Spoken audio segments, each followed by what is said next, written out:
आप सभी को नमस्कार। आज मैं आप सभी के समक्ष पितृपक्ष के बारे में विशेष जानकारी लेकर आई हूँ।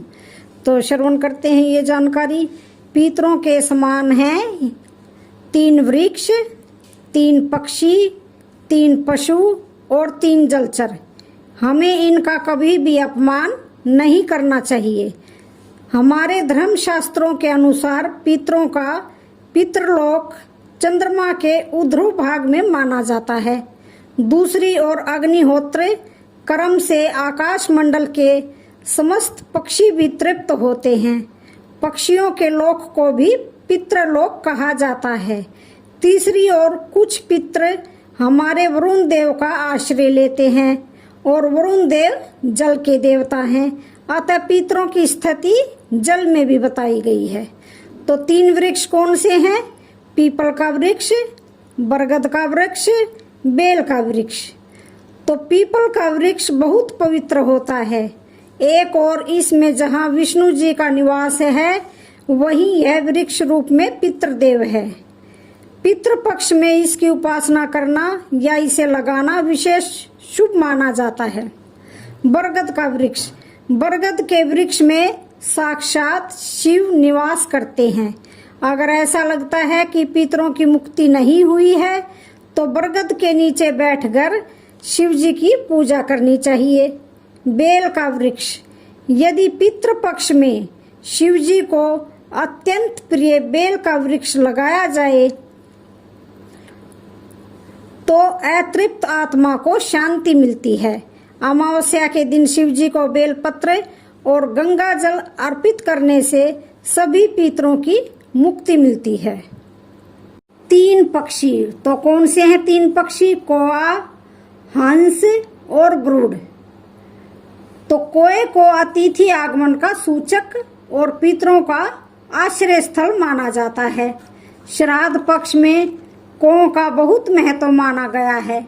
इस पक्ष में कौ को भोजन कराना अर्थात अपने पितरों को भोजन कराना माना गया है।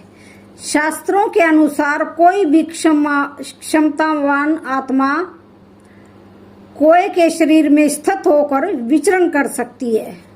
हंस, पक्षियों में हंस एक ऐसा पक्षी है जहां देव आत्माएं आश्रय लेती हैं।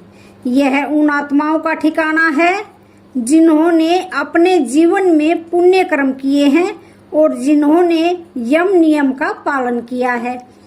कुछ समय तक हंस योनि में रहकर आत्मा अच्छे समय का इंतजार कर दोबारा से मनुष्य योनि में लौट आती है या फिर वह देवलोक चली जाती है। हो सकता है कि आपके पितरों ने भी पुण्य कर्म किए हों। गरुड़, भगवान गरुड़ विष्णु के वाहन हैं। भगवान गरुड़ के नाम पर ही गरुड़ पुराण है, जिसमें श्राद्ध क्रम, स्वर्ग, नरक, पितृलोक आदि का उल्लेख मिलता है। पक्षियों में गरुड़ को बहुत ही पवित्र माना गया है। भगवान राम को मेघनाथ के नागपाश से मुक्ति दिलाने वाले गरुड़ का आश्रय लेते हैं। 3 पशु, कुत्ता, गाय और हाथी। कुत्ता, कुत्ते को यम का दूत भी माना जाता है। कहते हैं कि इसे ईश्वर के माध्यम की सभी वस्तुएं नजर आती हैं। दरअसल कुत्ता एक ऐसा प्राणी होता है जो भविष्य में होने वाली घटनाओं और ईश्वर के माध्यम से आत्माओं को देखने की क्षमता रखता है। कुत्ते को हिंदू देवता भैरव महाराज का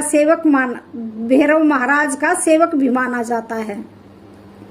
कुत्ते को भोजन देने से भैरव महाराज प्रसन्न होते हैं और हर तरह के आकस्मिक संकटों से वे भक्त की रक्षा करते हैं। कुत्ते को रोटी देते रहने से पितरों की कृपा बनी रहती है। गाय, जिस तरह गया में सभी देव देवताओं का निवास होता है, उसी तरह गाय में भी सभी देवी देवताओं का निवास माना गया है।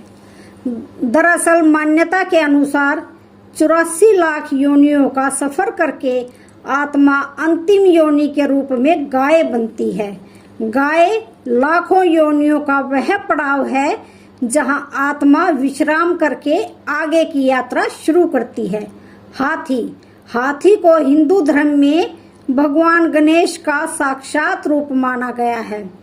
यह इंद्र का वाहन भी है। हाथी को पूर्वजों का प्रतीक भी माना गया है। जिस दिन किसी हाथी की मृत्यु हो जाती है उस दिन उसका कोई साथी भोजन नहीं करता है। हाथियों को अपने पूर्वजों की स्मृतियां याद रहती हैं। आश्विन मास की पूर्णिमा के दिन गज पूजा विधि व्रत रखा जाता है। सुख समृद्धि की इच्छा रखने वाले उस दिन हाथी की पूजा करते हैं। इसके अलावा वराह, बैल और चींटियों का यहाँ उल्लेख दिया गया है, जो चींटी को आटा देते हैं और छोटी छोटी चिड़ियों को चावल देते हैं, वे सीधे बैकुंठ जाते हैं। जलचर जंतु। जलचर जंतु कौन से हैं? मछली, कछुआ और नाग। मछली। भगवान विष्णु ने एक बार मत्स्य का अवतार लेकर मनुष्य जाति के अस्तित्व को जल प्रलय से बचाया था। जब श्राद्ध पक्ष में चावल के लड्डू बनाए जाते हैं तो उन्हें जल में विसर्जित कर दिया जाता है। कछुआ। भगवान विष्णु ने कच्छप का अवतार लेकर ही देव और असुरों के लिए मंदराचल पर्वत को अपनी पीठ पर स्थापित किया था। हिंदू धर्म में कछुआ बहुत ही पवित्र जंतु है जो जल की सभी गतिविधियों को जानता है। नाग।